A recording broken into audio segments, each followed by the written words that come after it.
तुरंत परामर्श लें?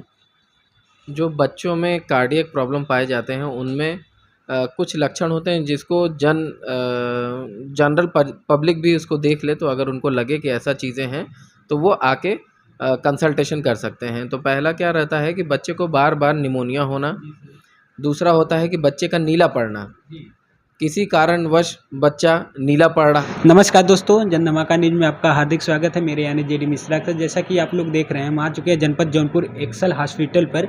यहाँ पे सलील सर हमारे साथ हैं और काफ़ी समाज सेवा भी करते रहते हैं। कैंप भी जगह जगह लगता रहता है इनका, और समाज के काफ़ी नीचे के वर्ग हों, ऊपर के वर्ग हों, समाज के हर वर्ग को काफ़ी सहयोग करते हैं। फ्री में दवाएँ भी देते हैं, कैंप भी लगा करता है। आइए, और बाल एवं हृदय रोग विशेषज्ञ हैं और जनपद जौनपुर में काफ़ी कम लोग हैं, की जाता है। बने रहिए हमारे साथ। सर से हम आपको रूबरू कराते हैं। सर प्रणाम। नमस्कार नमस्कार, मैं डॉक्टर सलील श्रीवास्तव, एक्सेल हॉस्पिटल जौनपुर से, जो कि सिपाहा में सिचुएटेड है, और मैं पीडियाट्रिक कार्डियोलॉजिस्ट हूँ। और हमारे यहाँ, जैसे हमारे भाई बता रहे हैं कि हम लोग जन सेवा करते रहते हैं, तो हमारे यहाँ मंगलवार निःशुल्क ओपीडी भी होती है। आप चाहें तो आके आप निःशुल्क परामर्श करवा सकते हैं। अभी सर कृपा शंकर सिंह जी, जो हमारे पूर्व प्रत्याशी रह चुके हैं जनपद जौनपुर से, उनके जन्मदिन के अवसर पे भी आपका कैंप लगा था।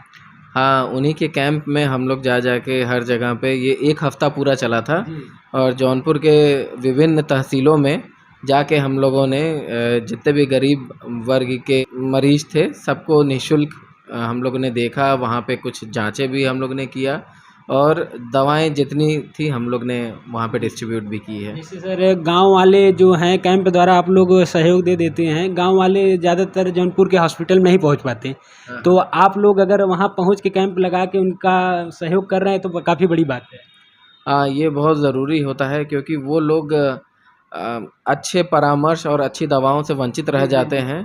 तो इसीलिए हम लोग कोशिश करते हैं कि जहाँ तक हम लोग से हो पड़े उनकी सेवा की जाए। और आप बाल एवं हृदय रोग विशेषज्ञ हैं, तो सर आजकल जन्म के समय और जन्म के बाद भी हृदय रोग की काफ़ी मतलब बच्चों में पाई जा रही है कि हृदय रोग से वो ग्रसित हो जाते हैं। होता क्या है कि जो भी बच्चे होते हैं, अभी आजकल हम लोग का इन्वेस्टिगेटिंग टूल जैसे 2D इको वगैरह है, ये बहुत एडवांस हो गया है।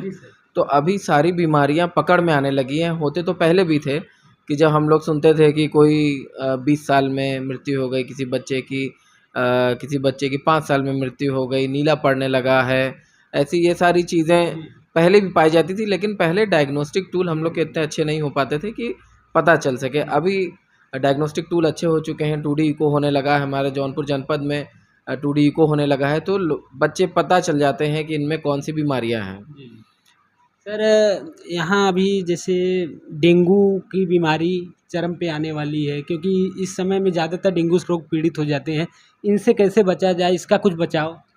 अभी देखिए, मौसम मानसून का मौसम अब ये आ गया है, मच्छर बहुत तेज़ी से बढ़ेंगे, तो उनसे होने वाली बीमारियों से हम लोग को बचना होगा, जैसे डेंगू, मलेरिया, चिकनगुनिया, तो और बहुत सारी बीमारियां हैं। लेकिन अब यही है, इसमें रोकथाम केवल एक ही है कि आप मच्छर को कम करिए। तो हम लोग, सबसे ज़्यादा ज़रूरी है कि बेड मच्छर से होने वाली बीमारियों को रोका जा सकता है।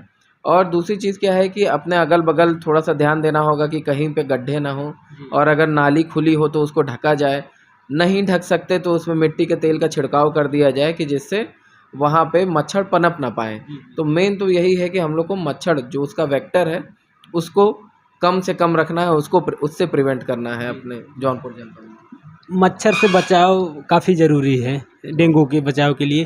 सर अभी आप का हॉस्पिटल शिफ्ट किए हैं कुछ दिन पहले आप, तो काफ़ी लोग मतलब वहाँ भी जाते रहते हैं, यहाँ भी आते रहते हैं। आपका हॉस्पिटल यहाँ सिपाहा में खुल गया है, तो इसके लिए भी हमारे पब्लिक को कुछ बताएं, और आपके यहाँ क्या क्या सुविधाएं उपलब्ध हैं, इसके लिए भी हमारी पब्लिक कुछ बताना चाहेंगे। पहले हम लोग का हॉस्पिटल था चाहरसू चौराहे पे, अशोक टॉकीज़ के बगल में। लेकिन वहाँ पे जगह कम पड़ने की वजह से हम लोगों ने यहाँ पर शिफ्ट किया है, सिपाहा में शिफ्ट किया है। और हमारा हॉस्पिटल में मैं हूँ पीडियाट्रिक कार्डियोलॉजिस्ट, और मेरी वाइफ हैं नाक कान गले रोग की विशेषज्ञ हैं, वो कैंसर वगैरह भी देखा करती हैं। तो हमारे यहाँ पे ICU, NICU, जनरल ओटी की सारी सुविधाएं उपलब्ध हैं। और आप लोग, और ये 24 आवर इमरजेंसी भी अवेलेबल है। तो कभी भी किसी को कोई भी दिक्कत होती है, जैसे आजकल बच्चे जो छोटे रहते हैं वो कोई भी सामान अपने नाक में, मुंह में या कान में डाल लेते हैं जो जाके फंस जाता है, तो वो सारी चीज़ें हम लोग 24/7 निकलवाते हैं। अगर किसी को कभी भी कोई भी दिक्कत होती है तो आके हम लोग से राय भी ले सकता है, जिस चीज़ों के बारे में उनको डाउट हो रहा है। तो वैसे हमारे यहाँ 2 ही स्पेशलिटी है, एक पीडियाट्रिक्स है और दूसरा ईएनटी है। जैसा कि आपने देखा, सर के द्वारा काफ़ी परामर्श आपको प्राप्त हुआ और आज जो भी मतलब नंबर भी उसमें है आपके कार्ड में, और वीडियो में भी डाल देंगे हम कि अगर किसी को परामर्श लेना हो तो फ़ोन से लेकर आपका शिफा में स्थित है, यहाँ पे मिल के आप ले सकते हैं। और जैसा कि अभी पूछा सर से सवाल हमने कि जो बच्चों में पाया जा रहा है हृदय रोग, तो उसके लक्षण क्या होते हैं, तो हम सर से जानना चाहेंगे कि उसके लक्षण आप भी जान सके, और अगर ऐसा लक्षण पाया जा रहा है तो सर से आप तुरंत परामर्श लें।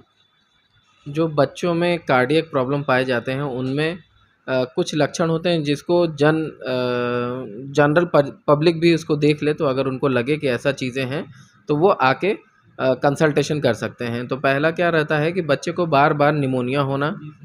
दूसरा होता है कि बच्चे का नीला पड़ना, किसी कारणवश बच्चा नीला पड़ रहा है, रोते वक्त नीला पड़ जा रहा है, माँ का दूध पीते वक्त नीला पड़ जा रहा है, या फिर बच्चा ऊपर सीढ़ी चढ़ रहा है तो थक जा रहा है, जो उनके भाई बहन हैं उनके बराबर वो खेल नहीं पा रहा है, उनके बराबर उनका ग्रोथ नहीं हो पा रहा है, वज़न में कमी है।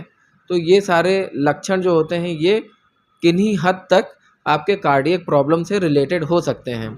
कभी कभार ये भी देखा गया है कि कुछ बच्चों में उंगली कम रहती है, उंगली ज़्यादा होती हैं, कभी उंगली आपस में सटी रहती हैं, कभी होंठ में कटाव होता है, कभी कान में दिक्कत होती है। तो ये सारी चीज़ें आपके कार्डियक प्रॉब्लम से रिलेटेड हो सकती हैं।